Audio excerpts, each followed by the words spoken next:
SuperTalk Mississippi media production. Come see your locally owned and operated Linton Glass for all your glass needs. No matter what glass you need to replace, you can count on Linton Glass. Call us today at 601-835-4336 or find us on the web at lintonglass.com. And now, Sports. Get ready, sports fans. It's time for Chasing Foul Balls on SuperTalk Pike County 93.5 and streaming worldwide on the SuperTalk Mississippi app and on your Amazon Alexa devices.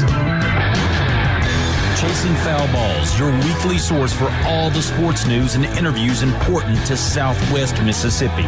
Chasing Foul Balls is presented by First Bank. And now, here's your host, Robbie Hamilton.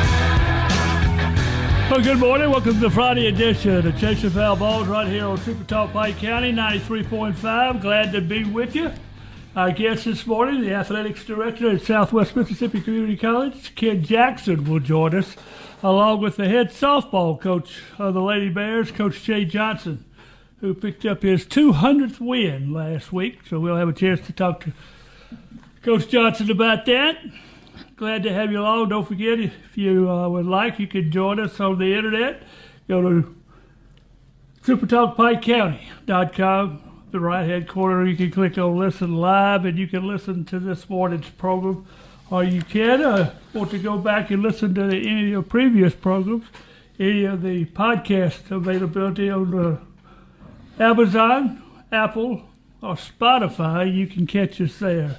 With me this morning, the old fart's back with me to the left. Richard Hay, how are you, TP? Just fine, Robbie. Glad to be here. Kind of ugly looking out there this morning. Kind of damp, kind of dreary. How was the cattle? They were fine, Okay. Especially when they got on the ryegrass. I just want to make sure they were doing fine on a Friday morning. Mr. Randall. Good morning. Neil Randall, to left, Professor, the new car owner. How are you, sir? Oh, I'm just right, Rob. So just proud to be here with all you great Americans, including Mr. Bullock back there. Yes, Mr. Bullock, Mr. Jackson, the only great Americans in this group. Oh, you may be right. That's for sure. Let's go to work. We got a lot to talk about. College baseball got started last weekend.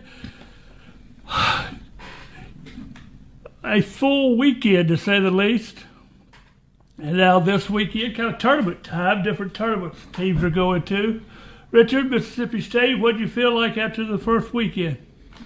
Well, I'm glad we were 3-0 when we got through. Listening to the game on, Friday afternoon, maybe growing pains, and all of us know anytime you have a whole new roster, so to speak, minus of one or two here or there or yonder, you got to gel. You got to come together. It takes a while to get there.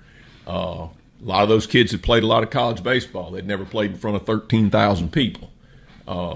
As I heard Coach O'Connor say in one of his interviews, their heart rate was probably beating way too fast for the first 2 or 3 innings. But they settled down. We won the game, ended the weekend on a good note. So I think overall expectations are high. A lot of people say, oh, well, we didn't do this, we didn't do that. It's the first 2 or 3 games of the season, folks. So I think overall we're pretty good, Robbie. Neil, what about Ole Miss? Not much of a competition to start the weekend, to say the least, but they hit the ball, they threw the ball. Overall, pretty good. Well, they swept Nevada, and then they got by Arkansas State by the chinny chin chin there, and I think Ole Miss' main thing is excited about Hunter Elliott coming back and pitching strongly. Richard, Southern Miss had the toughest opponent of all the local state teams, but came out to win 2 out of 3 out of UC Charlotte. Santa Clara. Yeah, Robbie. 5-1 in the first game, and all reports I saw, everything I read, the pitcher for UC Santa Barbara was definitely a potential first-round draft choice. He was legit, threw strikes, kept them off balance, all the things that we know. I guess it was I can't remember if it was the second or third game that Southern Miss dropped an infield fly, tied the game up, and then they walked it off with a walk, I believe, and took the series 2-1. So a good start for the Eagles, because everybody kind of knew that they were going to have their hands full on Friday, and they did. But they've got a really good team, so they're going to be okay. All right, let's shuck it down to the cob, as Reese would say. Best chance for Omaha. Southern Miss, Mississippi State, Ole Miss. Who has the best chance to make it to Omaha?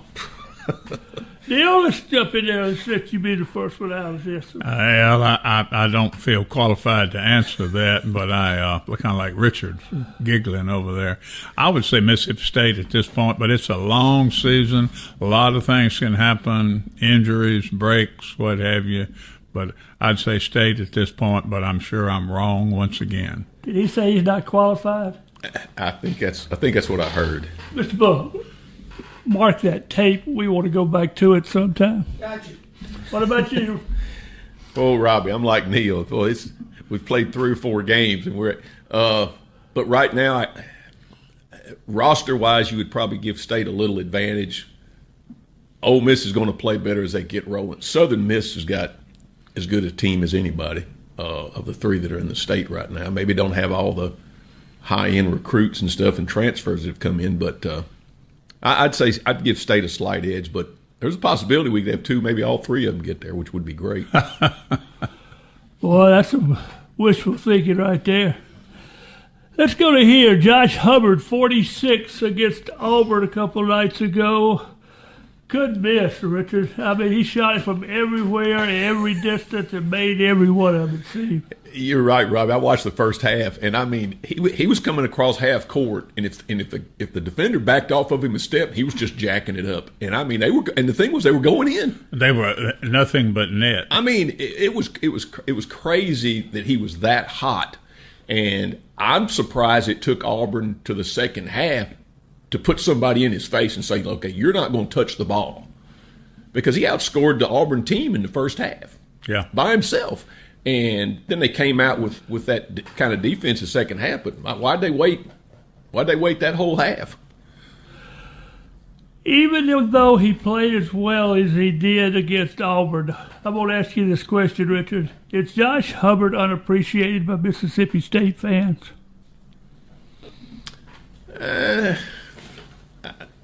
Maybe a little bit, Robbie.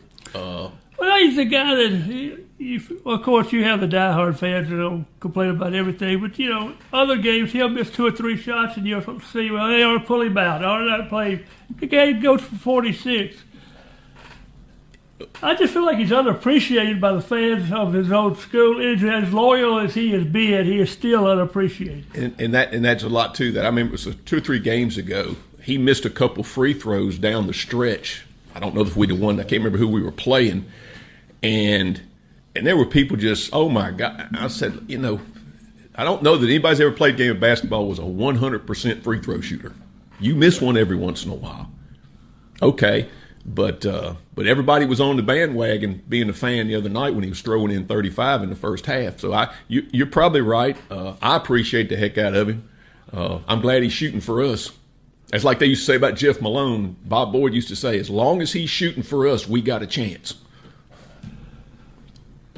Neil, should the NCAA-based basketball tournament expand past the 68 teams they are now? The head of the NCAA yesterday said he wanted to expand the tournament. Beside of money, what would be the reason to go past 68 teams in the NCAA basketball tournament? I have no idea, but it reminds me of what our good buddy Reese used to say, follow the dollar. My Lord have mercy. They got 68-9, 2 play-in games? Yeah. That's where they get the other 4. I don't think so, but we that's what everybody wants to do, expand, where everybody can get in and get a little taste of it, I guess, Robbie, but I would be against it. It's when you take money out of the equation, there is no good reason to expand it. Thank you. Because if they expand it 4 more, the 73rd team's going to be complaining they're not in the tournament. That's right. And it's about the way the money is dispensed over the time. If you make the tournament, you get a certain amount of money every time, every year, and everybody wants to have a part of that. Well, and we saw it, and I don't see it. I think we're in a good place, even with the play-in games. gives me something else to watch on Tuesday night instead of having to wait all the way to Thursday night. So, Anybody watch the Olympics? I've watched a fair amount of it when I'm in the house. Yeah. Mr. Randall? Not a whole lot. I did see the curling on there, and I remembered several years ago when the three of us and Reese had talked about trying to qualify for curling. And Do you know how they score it? I have no idea. Me neither. And I've watched. It seems like every time I turned on the TV, it's either curling or ice skating. Every time I think about that, I've always wanted to see Mr. Randall and Reese with their brooms. Trying to stay ahead of that, whatever you call that thing. Why'd you say that? I think it's called the stone. Oh, the stone. Yeah, that's. Neil and Reese in front of that stone. Be like our wheelbarrow going down. Yeah. Neil have to stop visiting with people and kids back up the stone. We're being ugly with you. Oh, go ahead. I can take it. It's been going on for years. Mobile sports betting coming to Mississippi. Should we have mobile sports betting, or should you have to go to the casino to do the betting? You're a gambler there, Mr. Randall. No, I gave it up a long time ago. Me and Dooley tried that years ago, and that didn't work out real well. And we had to go see a gentleman that used to live over on Missouri Avenue and take him money every Tuesday. So we gave that up about 40 years ago. I don't really have an opinion on it. I keep hearing that it'd be more money to the state, but what would they do with it? You know, I don't really know or care. I'm sorry. Being the cell phone aficionado that you are, yes, would you bet on the cell phone if you didn't have to go to the casino? Would you bet on games through the Mississippi casinos? No. Or anybody else's. What about you? Probably not, Robbie. I think a lot of the fun is going to the casino. If you're going to bet, you go there. But I understand the people like Neil that don't want to sit on the couch and they want to wager if so and so is going to catch 3 balls in the third quarter or whatever. I have no reason to want to do that. But what did we just say in the previous conversation? Follow the money. Yeah, and it's big time money. You're talking about prop bets now. Yeah, prop bet. You can bet on everything. Yeah, and thanks. But follow the money, and that's going to be one of the driving forces. But as long as you have a certain people in the legislature and where they're positioned at, it ain't going to happen.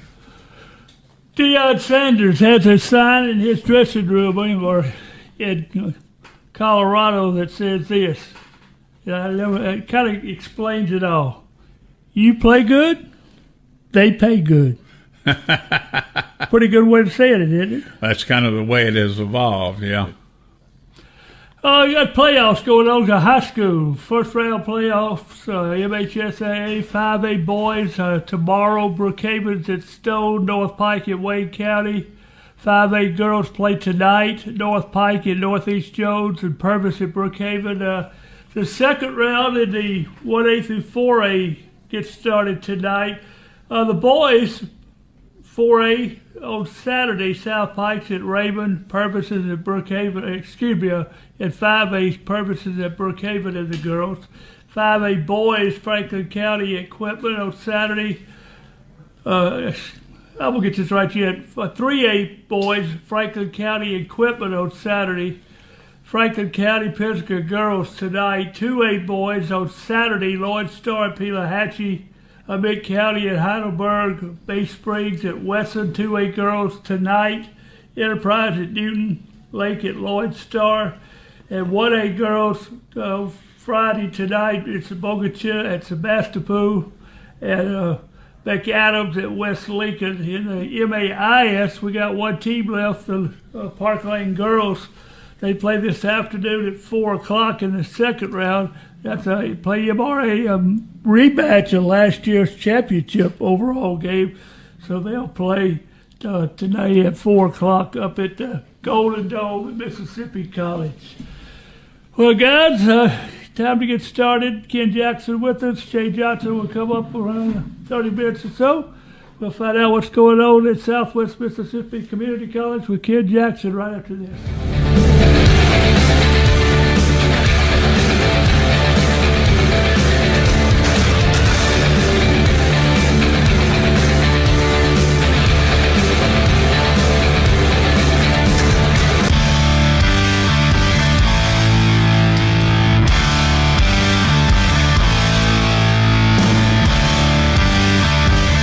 Welcome back. Chasing Foul Balls on a Friday morning here on SuperTalk Pike County 93.5. Join us, the athletics director at Southwest Mississippi Community College, Ken Jackson. How are you, sir? I am doing wonderful on this rainy Friday day. We'll get to play baseball now. We got baseball, we got tennis, we got things going on campus. So who knows what's going to happen?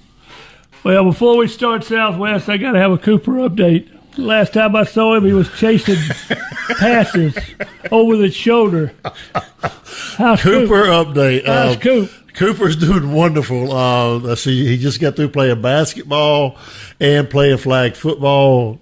Gigi and I made a trip down to Orange Beach to watch a little flag football one Saturday morning. Did you think you'd ever hear that, kid? Oh, yeah. We've all done that. Drive to life. Now that they've signed him up for coach pitch, a little baseball. So he's up to coach pitch now. Oh, yeah. So he's still hitting it over the fence in the backyard?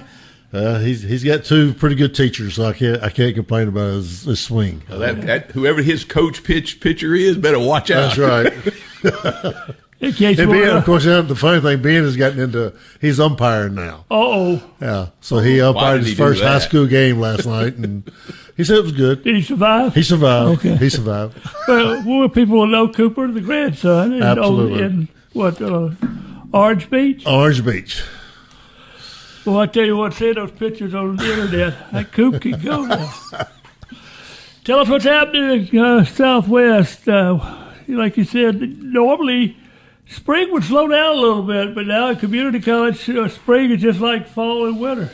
Spring is full speed right now.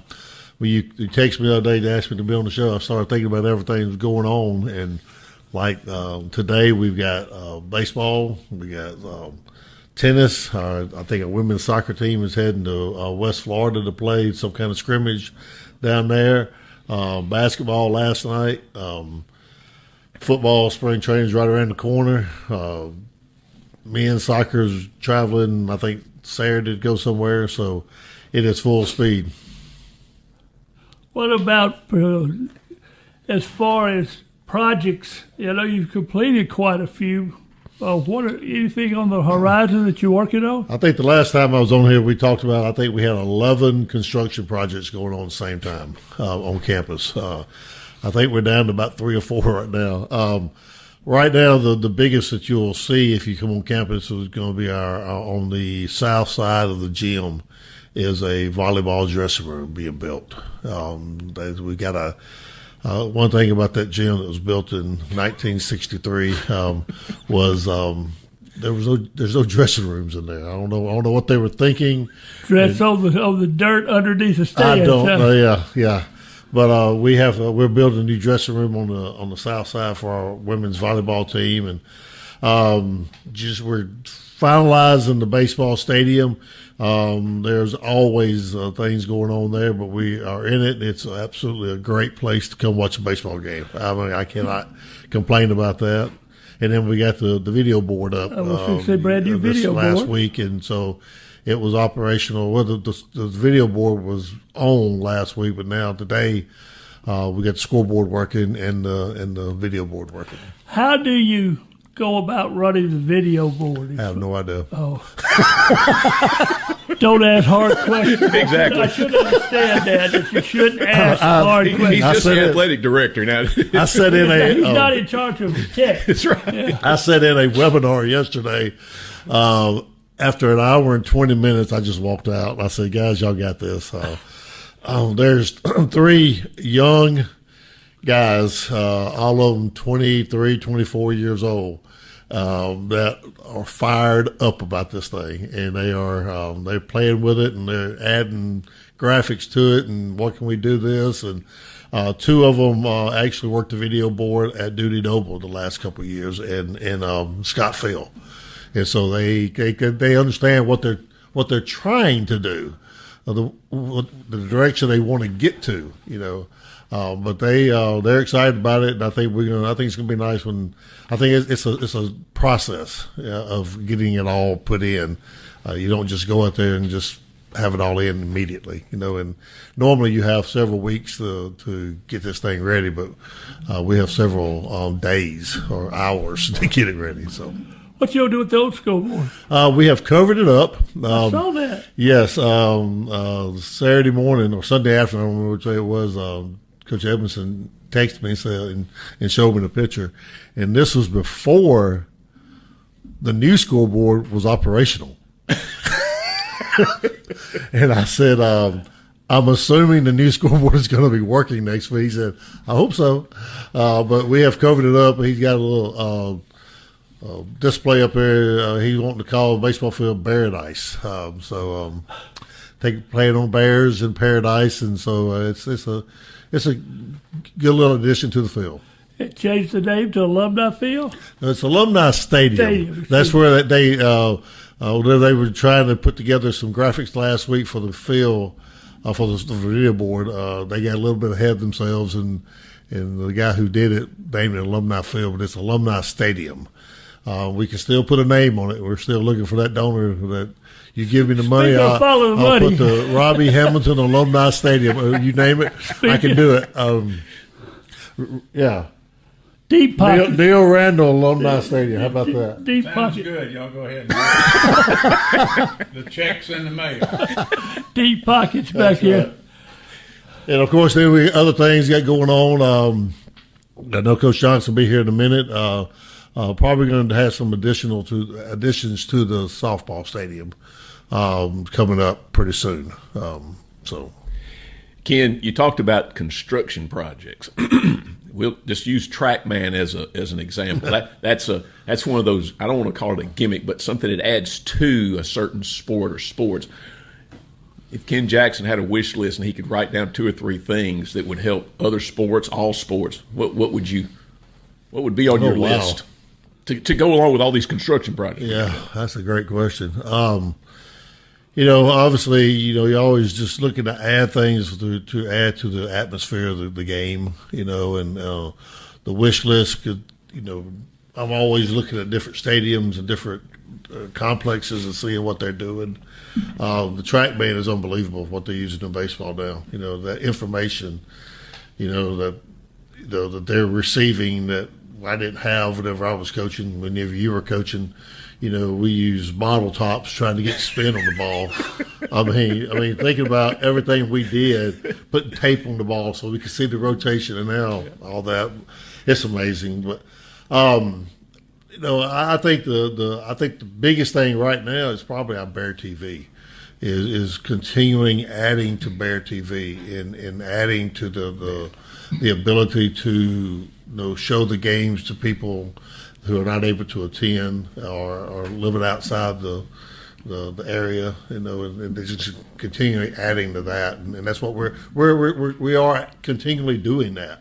And we have a young man, Brady Higgins, right now, and Caleb Brown are just doing a wonderful job of they've taken that project and just run with it. And it's talking about the TrackMan. I mean, that's we think of that as being baseball and softball probably. Of course, I've been watching golf for years on TV, and they've got the track with it. Is there something like that for like tennis and golf? And tennis has it more for the biggest problem I've seen in tennis. I've not watched a whole lot of tennis in my life, outside just a little bit of recreational stuff.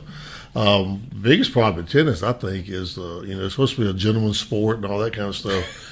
That ball's close to that line. It's out. It's in. Yep. And I'm thinking that ball hit that line, and the biggest problem you have, there are some software ability out there that they have the cameras that can call the balls ins and outs, but it is extremely expensive. But that's something probably that's going to be coming in. You know, we're actually adding an official this year to tennis conference tennis matches. Never had it. Didn't have officials? Oh no. Gentleman's sport. Oh man, You never had an official. I'm surprised you didn't have fights. Oh well, that's kind of where we. That's why they get an official. Yeah, but the problem is we got one official for 8 courts. You know, and but again, it's just another thing. It's money. It's just more money. You know, that's the one being thrown at it. Noticed you were advertising for student trainers. Yes, you know, our buddy Keith Raybon, I think you call him Mr. High Society. Yes, Keith has started about 2 years ago, and had a great response last year.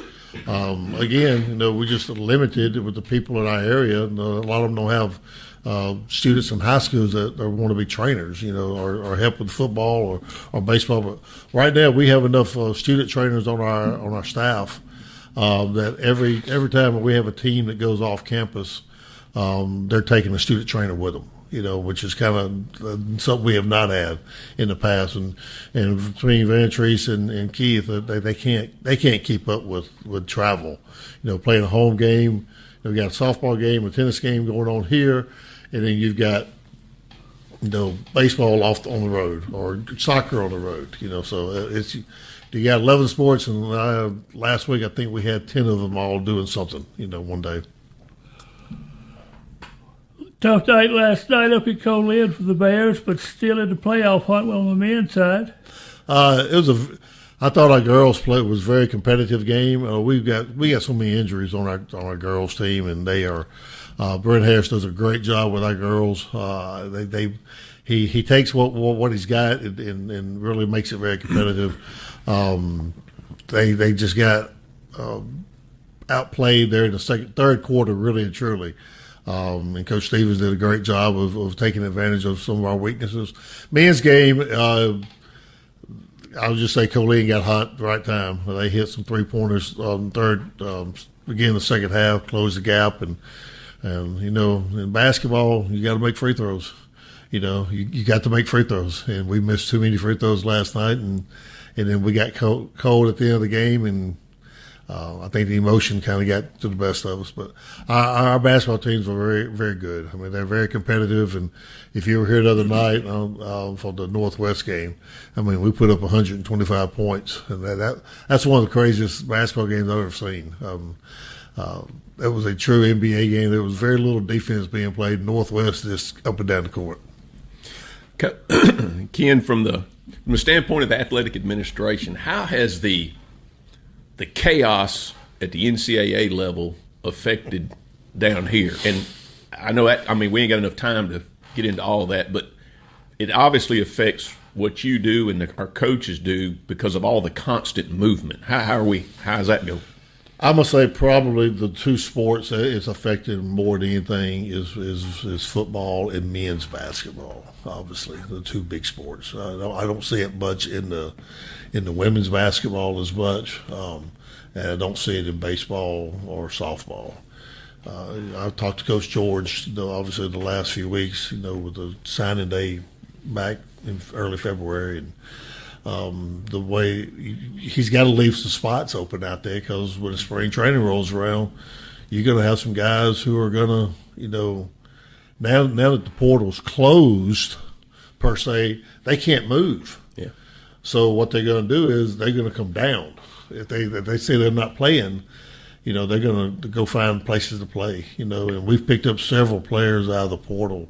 Of kids, of players leaving Division I schools, Division II schools, and it's a very anxious time for college sports, because I don't like it, because I'm old school. I don't like change, but it's a very tough time for college sports, I think. Speaking of football, you got a new coach that came in the second semester. Yes, Coach Bo Wallace. I've got two of them. Got a linebackers coach and a quarterbacks coach, and we're excited about having both of them. Ole Miss quarterback, right? Ole Miss quarterback. He's already. I've already seen some things out in practice and everything, and he's going to be good. I'm excited about it. So.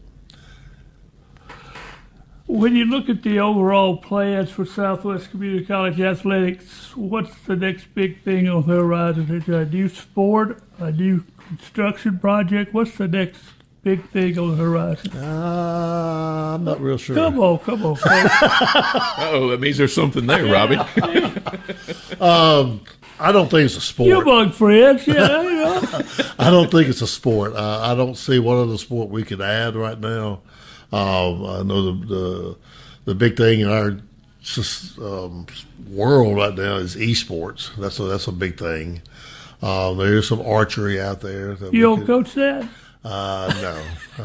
I know about as much about the esports as I know about the video board. That's right. It's about the same you thing. You play that on the video and board? we've thought about, hey, we could put esports on the video board. But that's a big thing. We have some couple building projects that actually, I will say Dr. Bishop and I actually talked about yesterday a little bit, kind of bouncing it around. And Speaking of bouncing, does that include that? No. Oh, okay. No. So good got try it. there. I like that. But no, we just got to look at some different things. Obviously, we have done a lot of things in the last 2 years, a lot of things, and of course, you just got to keep growing. I mean, that's the main thing we're trying to do is keep growing. Ken, we always have this comment, question, thought process. What's the value of a good athletic program to a college or university? It's immeasurable, I think. You look at, I'll just say, for example, Ole Miss right now. I'll just use Ole Miss as an example. Their success on the football field has caused success in enrollment. You can call it what you want to, but the enrollment is a direct reflection on the success of the football program. Alabama had the same thing several years ago when Nick Saban was there, and they was having a winning, when you win Ohio State, you look at these schools, when they win football games or successful in athletics, and football is one big thing that drives. Even though I was a baseball guy my whole life, I coached football in high school, but I was a baseball guy. Football is a driving force, and when you're successful there, it's going to make your school successful. And then overall, that means you got other issues, because if you've got more students, you got to have more activities, you got to have more places to go. I just, we seem to not put the value, or some people don't think the value of athletics is what it is to the whole school. They just see it as being a sport that we put money in. Yeah. No, it's for the whole, because I'm making a point. Remember when Florida Gulf Coast made the run to the Final Four? And they said their enrollment the next year was like up 20 or 30%. Mm-hmm.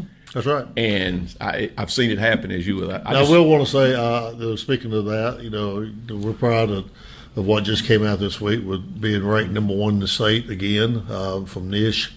That takes a lot. That award or number, whatever, number one, has a lot of factors involved into it. But being that we're number one in the state, number 6 in the country, number 5 in online in the country, and we were one of the first online schools in the state. So we're academically, we're knocking it out of the water, So we're very proud of our school, very proud of our faculty, our staff, and our administration, and our athletics. We're getting better every day. I think I look at it from a big picture, and I just see where we're at compared to where we were 5 years ago, 10 years ago, 20 years ago. As a baseball coach, you had to raise money. There's no doubt about that. Is that the hardest change to be an athletic director, is the financial end of it? It by far is, because of basically where we live. We live in a community that's economically struggling a little bit sometimes, and we feel like we chase the same dollar all the time. You're going after the same people all the time. And whereas you get into other places like Gulf Coast, you got that whole Gulf Coast to deal with. You get in Jackson, you got the whole Jackson metro area, even Hattiesburg. Here you just got just a few companies, you feel like you beat them to death sometimes. And so it is a struggle, between athletics and then with a foundation. both all chasing the same dollar. Final question. What Okay. did you wear for the Mardi Gras parade? I was not in the Mardi Gras parade. Kid. I did participate. I was there, and I was yelling, "Throw me some beads, mister," and all that kind of stuff. That's about it. You didn't? I was not in the parade this year. It's the first year I was not in the parade. I'm sorry. I tell you what, athletic director gone wrong. No, I'm sorry. Here we go. I'm sorry, Robbie. Okay. I'm sorry I disappointed you. Disappointed. Think of all that question I was going to follow up with, and what do I get? I didn't do it. Ken, thanks for coming by this You're morning. welcome. We appreciate it. Anytime. Coming up next, the head softball coach at Southwest, Shea Johnson. Stay with us on Chasing Foul Ball.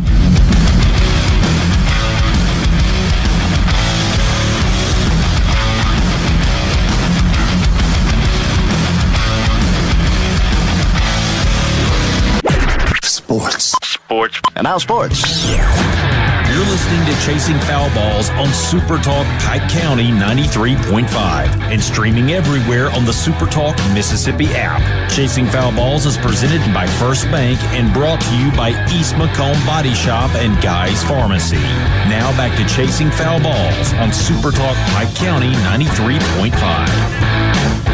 Good morning. Welcome back to Chasing Foul Balls here on SuperTalk Pike County. If you're looking for a bank that feels like home, First Bank is here for you. 14 locations across southern Mississippi. Local bank for checking, savings, loans, and more. Whether you're buying a home, starting a business, or you just need everyday banking made easy, First Bank is ready to help.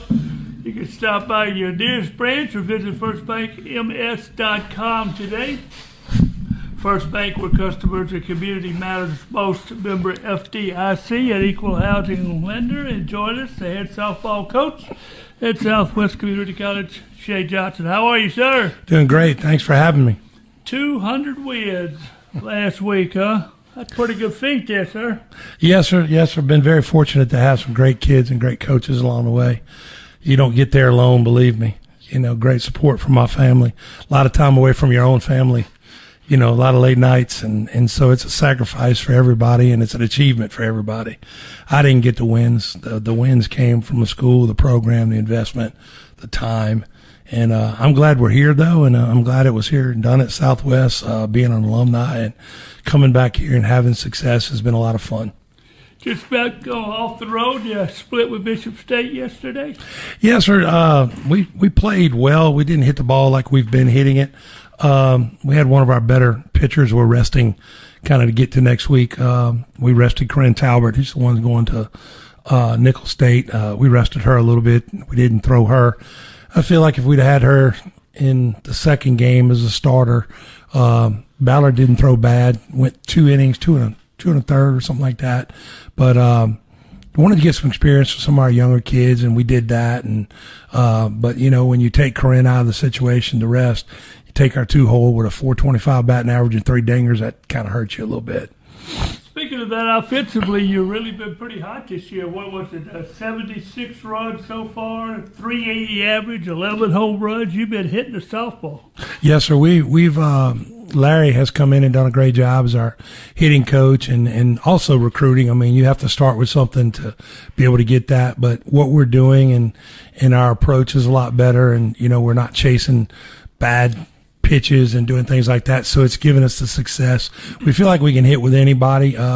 Yesterday, uncharacteristic of us when we didn't have the strikeouts, but, she struck out 9, but it was like we were waiting on the pitch and we were letting the pitch we should have hit down the middle and then chasing the pitches we normally don't chase. So just one of those days. Shea, first off, I can attest to those late nights. And yeah, your light comes on. Yeah. I can tell you, it's amazing during softball season way you get around to get all that done. My question is, looking at your roster, 6 sophomores, I think it's 13 or 14 freshmen. 14. 14. How do you balance early in the season getting the freshmen playing opportunities with the sophomores, as you said, moving them around because you're positioning all this to play in conference? Absolutely. It all builds to conference play. We had a good fall. Fall's where I see a lot of the freshmen and go, we can count on that. But then, the pressure comes in because fall, we can run for anybody. We can make an immediate substitute and bat somebody if we think we need to bat them. If they walk, we put a runner on, let her still see pitches.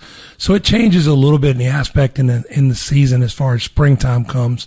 But we're still moving things around, giving kids an opportunity to show what we can do. We have a big week coming up. We have a home opener. We have literally lived on the road, and to be 8-3 on the road, not being at home. And I felt like 2 losses were to teams we were better than. Paper wise, as we write it down, we still got to hit a round ball with a round bat and throw it and do all that. But I thought, what I take from it is yesterday we didn't have any errors on the 14 innings of play. We had a base running error, but that's usually mental and not written down. So to answer your question is the fall was really big for us. Going 8-4, went out to Baylor, played some really good teams there, including Baylor. I was a little frustrated against Baylor, and Glenn put his arm around me. He goes, we're supposed to beat you. I'm like, yeah, I know, but he goes, you hit a dinger and threw my best runner out twice. Be happy. So I was happy, but I guess the coach in you wants to do it. But we have a great group of freshmen, and they have been rotating, and they're selfless, and they've, the hardest thing to me to get a freshman to understand is in college, every kid we recruit was somebody's top 4. They were 1 through 4 in the lineup. Every kid we recruit is going to be a kid that played and started. Coming here and accepting a role, be it a base runner, be it just a defensive player, or be it a DP or whatever, it's a role that you have to accept because, if you take the pitcher, you take the catcher out of the mix. On the infield, you basically have, we're looking at 4 positions on the infield to play and 3 in the outfield. So there's 7 spots for the remaining, say 20 girls. So it makes a big difference on that also is these kids have to understand the playing time and the role play that they become. And I think that's what the hardest thing is because you want to get to see those kids play. And yesterday we got to see a lot of our kids play. But I think if we continue to bring it all together, the key is not to peak too soon. Y'all know that. Want to get to conference. So we're keeping numbers down. Allie stayed right at 100 yesterday in that first game, struck out 6, I believe, walked 2, gave up, scattered 3 hits over 7 innings, had a great outing. Hit a dinger in the first game. She was our 3-hole hitter till she got injured last year. So having the Southmore show the role that they need to do and the leadership. But one thing, I've never had a group of young ladies play with the cohesion that this group plays with. They're all playing and they all have a common goal. And we've said from the beginning, we want to be in regional playoffs, and we all firmly believe that we can be there. And that's a different approach than say, I hope we beat this team or I hope we do that. I think you fear none, respect all, and you go out and play. Have they opened up your fall where you can play more? Yes, sir. We now can play. It's a total of like 60 total games. You can take more in the spring or you can play a little bit more in the fall. So we played 12 dates in the fall. We basically come in, we get our physicals, and we finish first week of October. And then in the spring, we added dates on there also. And you even can play what's called we could play 4-year schools in an exhibition and not be JV teams, so we can still play early January. It doesn't count to your schedule, but it's an exhibition, but it counts toward your number of games. That was a really good reward for the girls to go out to Baylor and get to participate in that and see how the stadium and how they do things. It was really nice for the girls. It's something that we try to do every other year and get a group of young ladies, at least as a freshman or a sophomore, you've got to make the trip. So it gives them an experience. And, of course, having a relationship with Glenn, makes it so much nicer because, he just kind of opens everything up for us, which makes it real nice. And also we had the ability to, go out there, and we didn't just go out there this year. We competed out there very well. Shea, it sounds like you've got somebody in the circle that you can count on. But I guess my question is where are the other factors that we got to get better at? We're maybe not quite there yet. Is it getting hit with 2 strikes or moving a runner when you just need to move? What is Coach Johnson still looking at? Ways we can improve? Always, you want to improve moving runners. speed is one thing that we're not graced with. We have some kids that can run, and we have smart base runners. But the biggest thing I think that we need to improve in on is we're settling in on that, 1, 2, 3 spot pretty good. We know where we want to be. But I would think that the main thing we have to do is timely hitting with runners in scoring position.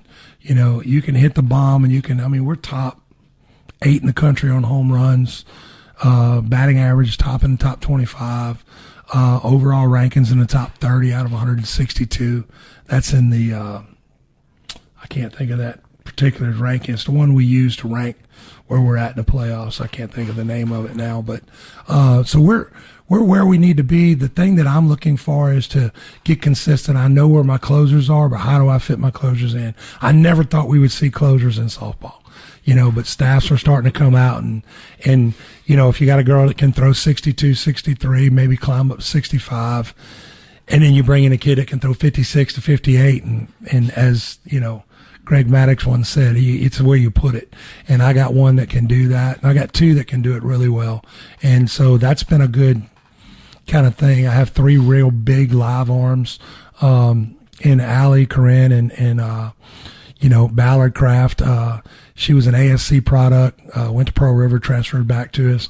So those 3 have big live arms, and then I have 3 young ladies that can come in, I feel like, anywhere in that bottom. Ty is a sophomore from Compaya Academy, and we bring a young lady from Choctaw, Mary Sally, and a local product out of Tylertown. She's kind of been sick a little bit. So, Skylar Turnage is a great kid, throws the fastball in and out, throws the changeup well, has a good screwball, but we hadn't got to see her as much. Looked at her a little bit in the fall, but, it's a little bit different than the step from Salem to here, but she's doing really good and working really hard. So this is the first time that we're not short on pitchers. It's not like, Coach Johnson's got 1 pitcher. What's he going to do in the next game? We have really 3 girls that I feel like we can start. You got to get a little more consistent. Ballard's doing a good job, but I need her to go a little bit further in the number of innings she throws. So, but again, she had a good start yesterday for 2 innings, did really well. Then kind of got in some trouble, and just kind of, when you get in trouble, it's hard to work out of it in softball because the bases are 60 feet. They move really fast. Couple final questions. You have a great assistant coach in Coach Lippert. Absolutely. Super proud of him. He's done a great job, and he brings experience. We met when his 2 kids were basically, his youngest daughter was an 8th grader. She pitched at Shorter College, and he used to bring them about twice a week to pitching lessons, and that's kind of our relationship and how I knew he was out there. And his style of hitting, it's taken a little while to buy in the kids. It's a little different than what we do, and but I believe in it. When I saw what he did, I'm not a lift guy. I don't like that, and neither does he. So that was kind of an agreement. But, also one that's really my spunky little redhead too is Callie Venerable. She's our defensive coach, and she does our infield. And Callie brings a lot to the table, a lot of knowledge of the game, does a real good job. She's been with me 4 years, Coach Lippert now 3. February 24th, the home opener, a long time coming. Yeah. Yes, sir. Absolutely. We're excited. Baton Rouge in town? We had Baton Rouge. We ended up playing them more than we wanted to. We drew them in a tournament also. Some teams from that ice storm couldn't come in, and they were trying to keep the MACCC teams from playing each other. So it's kind of how we did there. So, what time will we play? 3 and 5, home opener. That's good. On February 24th. Tuesday next week. Tuesday, right? Yes, sir. We appreciate you stopping by. Good luck on the season. All right. Thank you so much. Welcome. Appreciate y'all having us. Chasing Foul Balls here with Coach Shea Johnson. Richard, what have you learned about softball? You don't coach softball with your granddaughter now? No. Oh. No. It's way, way, way above my grade level. I can promise you. Ooh. You think pitching's important in baseball? Yeah. It's way more important in that sport. And so I'll leave that to the experts. One final question, and we'll end up on this Friday morning. Should 4-year colleges look at expanding, or I say playing the bowl games before the season. And I'm talking about the minor bowl games that don't fit into the playoffs. Should those bowl games be played at the beginning of the year to create excitement and draw crowds, or should they stay at the end of the season, kind of when they're being really honestly relegated to second-tier status? I've obviously thought that as they expand the playoff, Robbie, is what are they going to do with all these 40-something bowls that we play? I guess to answer your question, it'd be a great idea to kind of do like we do with other sports, kind of play preseason, jamborees, whatever you want to call it.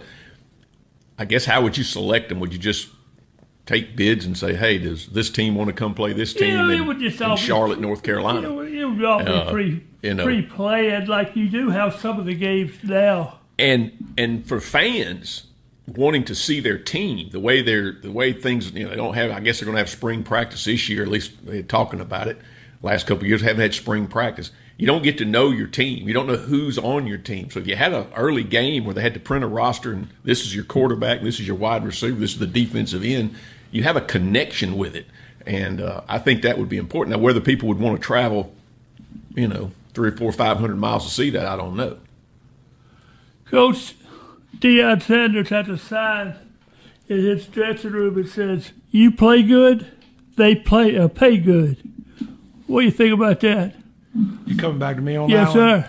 I think that my biggest fault that I run into is being a football guy from a long time ago is I think we've made the game a professional game, and the problem with that is there's no loyalty. 5,000 kids went into the portal in football. 2,000 have a spot. 3,000 are looking for JUCOs.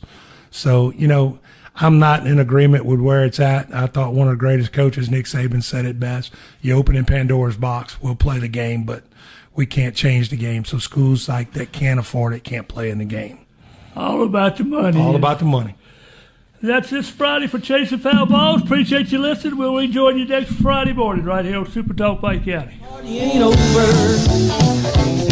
Well, the band just started to play my favorite song. I just found my baby and I want to get a chance to hold her. So don't turn out the lights, the party ain't over. I said don't turn out the lights, don't turn out those lights, don't turn out the lights, the party ain't over. A SuperTalk Mississippi media production.